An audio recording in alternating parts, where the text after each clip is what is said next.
All right, well, we are going to get started, so good evening, and thank you everybody for coming. I wanted to take a minute and do some introductions. My name is Erin Ludwig. I am with Spectrum Business, a division of Charter Communications, and I am the account rep for this account, the account being Sandy Pines, obviously.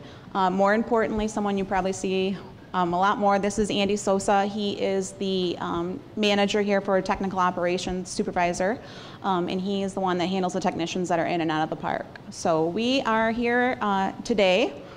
It's probably a pretty fair question as to why we're here. And basically what we're trying to do is just reach out to everybody, make sure that there's open communication, and everybody is fully aware of what we're trying to do, what your expectations are, what Sandy Pines' expectations are, and just kind of keep everyone on the same page, answer any questions that they might have, and see if we can make the best fit for everybody that's really involved.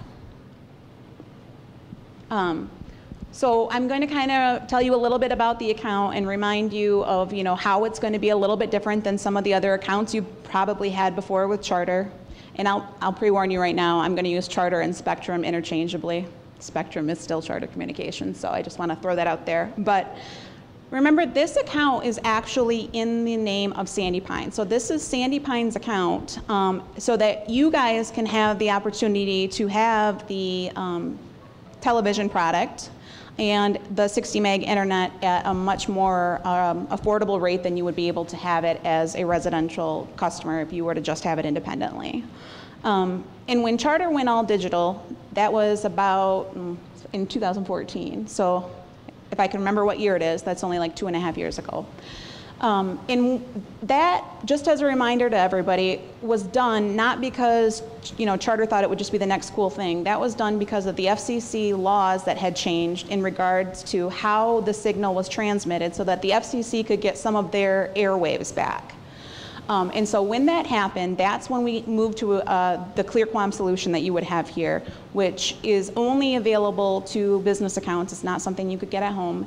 And so there will be some differences, but if we hadn't have invested in, or Sandy Pines hadn't invested with us in that ClearQuam solution, TV here might not have even been an option like it was previously, because it does carry a little bit differently. So again, it's going to be different than your house. The account is in Sandy Pines' name. It's not in each individual, units or lots name. And basically, it's your own mini system out here that Charter is partnered with to build just for you guys. And that's how we keep those rates low, and that's how we give you that unique opportunity. So some of our goals for today is we want to go over some general information about the account. If you have any questions, we're definitely going to have time for those at the end. And if you have questions that you'd like to talk about one-on-one, I'm more than happy to stay around afterwards. So that's fine. And then we're going to go over some basic troubleshooting options. And if you're having any kind of issues, where do you start? Where do you go from here? If that's not getting fixed, what do we do? Remember, we're all working here together as a team, so this is very informational. We're more than happy to help. If you have any one-on-one concerns, feel free to bring those up, independently. That's very much understandable. So, if you are not currently with Charter at the time and through the park, and that is something that you're interested in, the first thing that you need to do is just go ahead and let the front desk know. So if you have the TV, fine, and then you want to add internet, you just let the front desk know, and they will work to set up an order with us to get that going for you. Is anyone here not yet set up with Charter? Maybe I should save us all a little bit of time. Okay, just for the sake of the video, I will go over it briefly.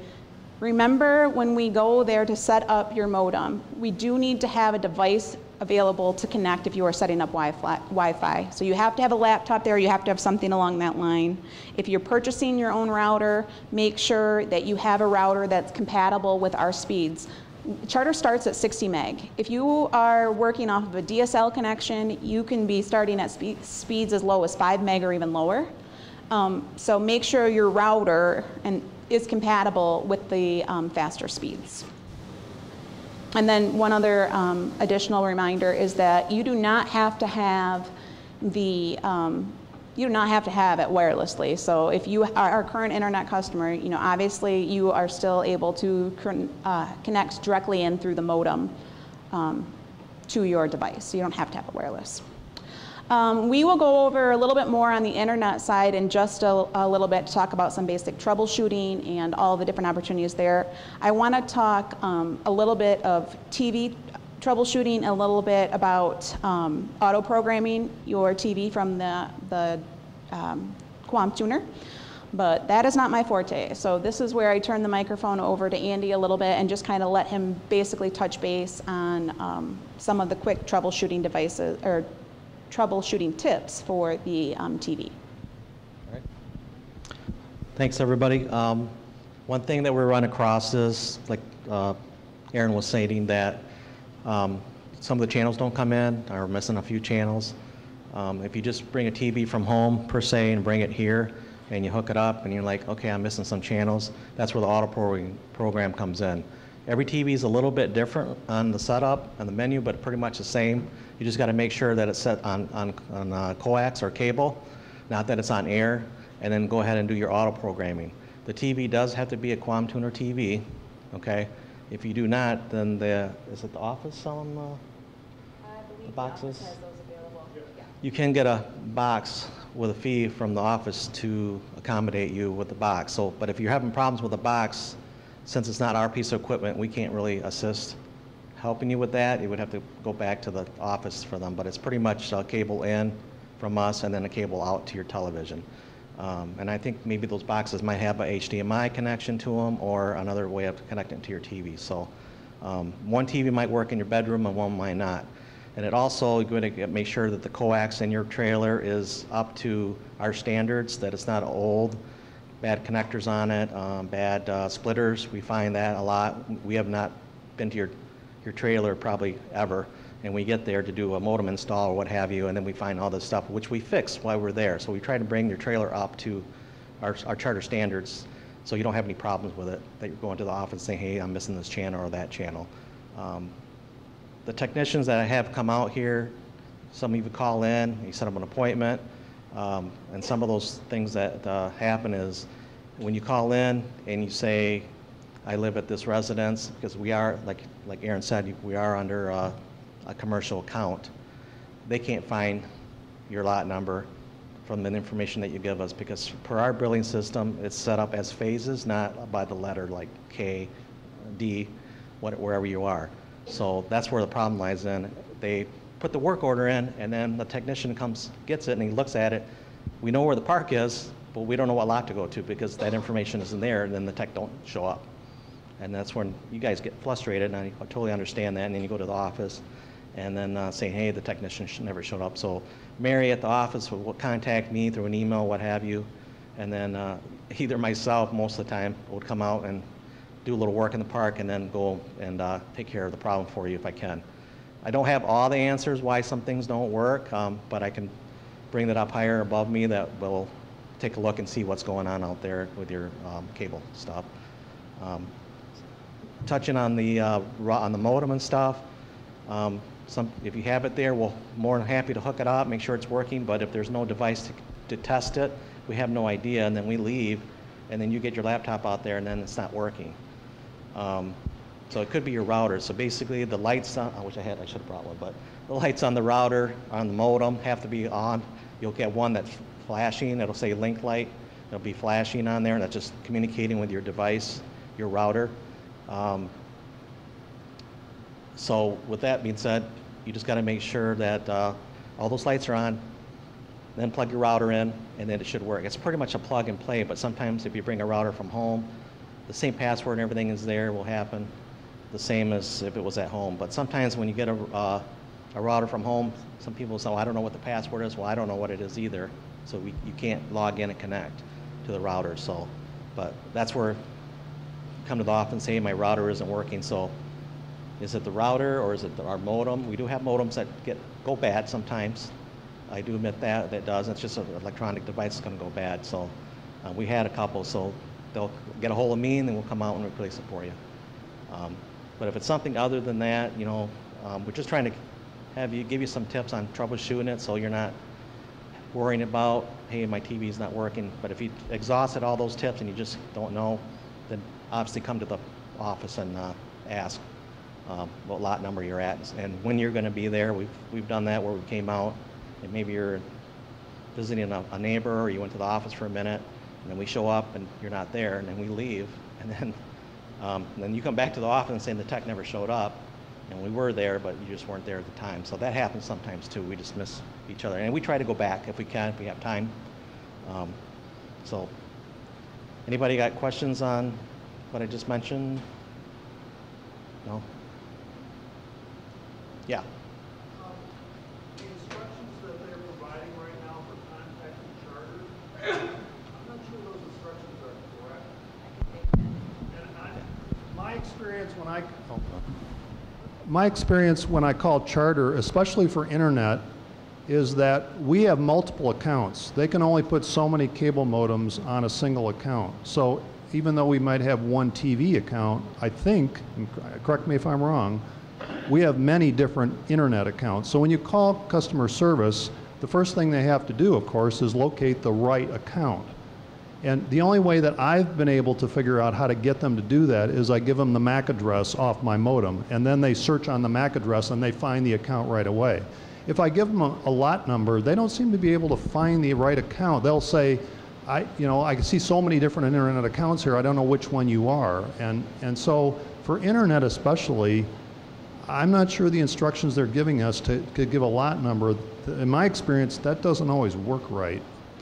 So I don't know. I guess my comment is maybe you can provide feedback to Mary and give her the right even the number they're giving us, they're telling us to call the customer care center. I call the Business Solutions Technical Support 1-800 number. That's the right team to call. They're the people that support Sandy Pines Technical Solutions. You can call the customer care center, punch 1 for business, punch this, and eventually get to the right place. But I guess my main comment is I think the instructions they're giving us right now are not the best instructions, and maybe you can provide some feedback to them. And so the lot number does become relevant if you need a trouble call, okay? So that's where Andy's mentioning, we can't just put in a trouble call for Sandy Pines because we could be spinning in circles. I mean, we could be in the middle of the lake looking for your internet connection, trying to figure out what's going on. So that, I think, is where we're going with, you need to give the lot number if you get to the point that you need a trouble call. What I would recommend if you were to call in with technical support is I do recommend that you call that business line because you are calling from a business account. But I would not mention anything about your unit number until it gets to the point where it's a possible trouble call needed, because not that Charter Customer Care doesn't have a little room for improvement, they do, but the minute they hear anything about your house or your residence, they're putting you as a residential account, incorrectly, obviously, but because of that, I really recommend that you don't mention anything about that. And what you mentioned about offering the MAC ID, that's perfect, because we can search any account in the system, customer care can, through that MAC ID, and they can find it. So you're correct in that the MAC ID is the way to go. And then Sandy Pines is correct in that you do need to reference the unit number if you get to a trouble call. So maybe I can work with Mary just to clarify that a little bit as to when the unit number comes into play. Yeah, because their instructions right now say, call the number, and when it asks for your account number, put in Sandy Pines' telephone number. I can tell you that does not work. You do not want to put in the Sandy Pines telephone number for the account number. I found that doesn't work. I wait until it says, tell me briefly what your account. I just wait, and eventually the system says, tell me briefly what you're calling about, and I say agent. When I say the word agent, it connects me to a customer service rep. Then I give them the Sandy Pines address, the telephone number, and they search, and then they find the right account. So I don't know the instructions they're giving us is the right. It sounds like they might be able to be updated, because we probably changed the auto prompt too when you call into Charter since the original instructions maybe were even given. I'll run through a list of dirty secrets from Aaron Ludwig. It's multiple experiences in calling into care that I'll never admit to telling you, even though it's recorded. Number one, if you don't know Sandy Pines' number, is not pulling it up, if you can't find the number, they'll eventually put you to a person. So 555-555-5555. That's what I put in when I'm calling on for a customer on the road and I don't know it. It's going to say it can't find the number. Thank you, Captain Obvious. And so, but it eventually, because it can't find it, it'll put it through to a person. On that same note, if you are calling on a TV service and you enter 555-5555, for whatever reason, it will tell you there's an outage in the area. I don't know where the area is, but there's an outage there. So just, if that's the message you get, I never take that as an, oh, okay. I always make sure I hear that from a person before. So those are some different things. The other thing I would mention on that same thing is what you said is speak to someone, or if you're video troubleshooting, it's going to try to send a hit to a box, because a lot of other solutions will have a box. That's when I go right to the agent, because you don't have a box you're sending a hit to. That's, you're getting it through that ClearQuam feed. So the 800 numbers we talked about earlier, Aaron, which one should we be calling? Yep, at one point we had updated it because the hospitality accounts do have their own support number, but it's not really intended for guests. So I kind of miscommunicated that, so I apologize. The number you guys should call is still that one from last season, and it's been updated on the slide, and it'll be updated again on your charter information, but it's 800-314-7195.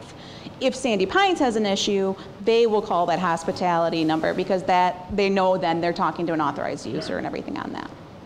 And we'll update that on the website. Yeah, I think, Gene, I think we were making progress on that already this week, if it isn't already done. Yeah, I think it's been noted shortly after we realized it. Yeah. At the ranger station, the old ones were full, the ones that had the 877 on there were full, and they're on the website.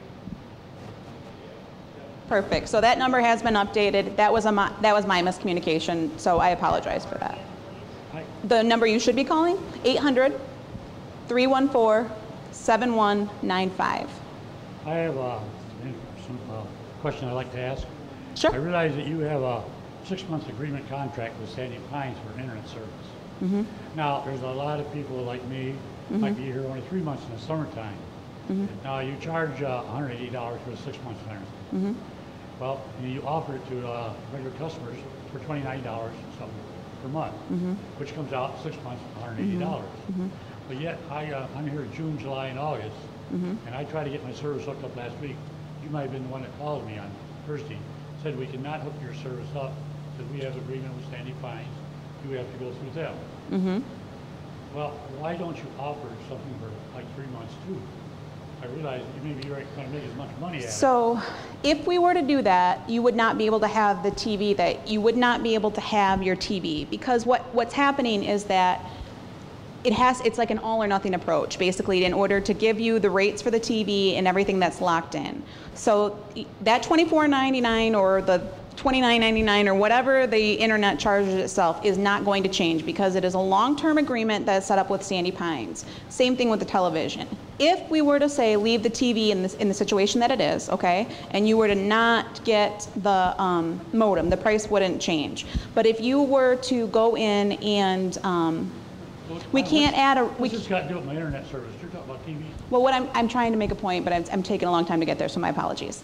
The point is, they're both set up as a business Sandy Pines account. You cannot have a residential and a business account. So although you're only here 3 months of the year, the majority of the people are here 6 months of the year. So in order to do that, we'd have to set up an individual account to you to accommodate that, and it's not physically possible in our billing system because it's Sandy Pines. It's not Sandy Pines Unit K424, or whatever the case may be. It is the overall of the one account, as one seen in our billing system as one account. You can't bill individuals? We can't if we already have it built as business. Do you see what I'm saying? So we can't bill ClearQuam, the TV solution that you have, independently. And so that as a result of that, Sandy Pines is one account, one business account. What we can't do is have business and residential accounts on the same account, and that's what we would have to do in that situation. You bill me every month for my telephone. Yeah, that is not something that we are trying to do. That is like a grandfathered in process, and moving forward, we have to come up with another solution for that, because you're right, it's grandfathered in and we cannot be offering that because of the limitations I just mentioned. Does that make sense? So I would take it internet service with you unless I paid for 6 months, even though I'm here only 3 months. Unfortunately, yes. unless Sandy Pines wants to work something out with you, but I mean, Charter's billing is gonna stay Charter's billing because it's one. I was with the understanding that's the only thing you offered, Sandy Pines, is a 6-month deal. Well, the deal is longer than 6 months, but it's turned on for 6 months. We don't bill the full 12, that's for sure. And that's, you know, offered as a courtesy service because the count is so much lower, you know, through the winter.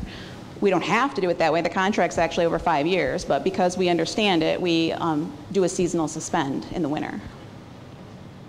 Thanks for your question. Good questions. With regard to the internet, again, I live at the condos and I like your service. We do have residents that go to Florida and they're interested in participating in the 6-month plan. Is that available to residents at the condos?